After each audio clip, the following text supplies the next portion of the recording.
জাপানের পশ্চিমাঞ্চলে গত রাতভর অগ্নি নির্বাপন প্রচেষ্টা সত্ত্বেও ভয়াবহ দাবানল ছড়িয়ে পড়ছে। সোমবার কর্তৃপক্ষ পশ্চিমাঞ্চলীয় দুটি প্রশাসনিক অঞ্চল থেকে হাজার হাজার মানুষকে সরিয়ে নেওয়ার নির্দেশ দিয়েছে। টোকিও ভিত্তিক কিয়োদো নিউজ জানিয়েছে, ওকায়ামা এবং এহিমে সরকারের অনুরোধে সামরিক হেলিকপ্টারগুলো অগ্নি নির্বাপকদের সঙ্গে যোগ দিয়ে আগুন নিয়ন্ত্রণে কাজ করছে।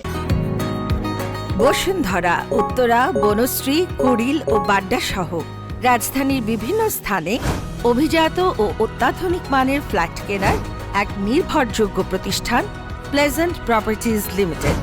তাই আপনার স্বপ্নের আবাসনের জন্য আজই যোগাযোগ করুন। Pleasant properties limited, where destiny matches eventually. স্থানীয় প্রশাসন প্রায় ২,৮০০ বাসিন্দাকে তাদের বাড়ি ছেড়ে যেতে বলেছে। আনাদুলু এজেন্সি জানিয়েছে, সম্প্রচারক NHK-তে প্রচারিত ফুটেজে দেখা গেছে একটি সেলফ ডিফেন্স ফোর্সেসের হেলিকপ্টার ক্ষতিগ্রস্ত বনাঞ্চলে পানি ফেলছে। কালো ধোঁয়ার বিশাল কুণ্ডলী আকাশে উঠছে। ওকায়ামাজ অঞ্চলে শুরু হওয়া আগুন তামানো শহরে ছড়িয়ে পড়লে মোট ২৫০ হেক্টর এলাকা পুড়ে যায়। এছাড়া সোমবার পর্যন্ত ইমাবারি শহরে ১১৯ হেক্টর এলাকা গ্রাস করেছে দাবানল। স্থানীয় কর্তৃপক্ষের মতে, ওকায়ামায় বেশ কয়েকটি বাড়ি পুড়ে গেছে, তবে এখন পর্যন্ত কোনো এলাকায় আহত হওয়ার খবর পাওয়া যায়নি।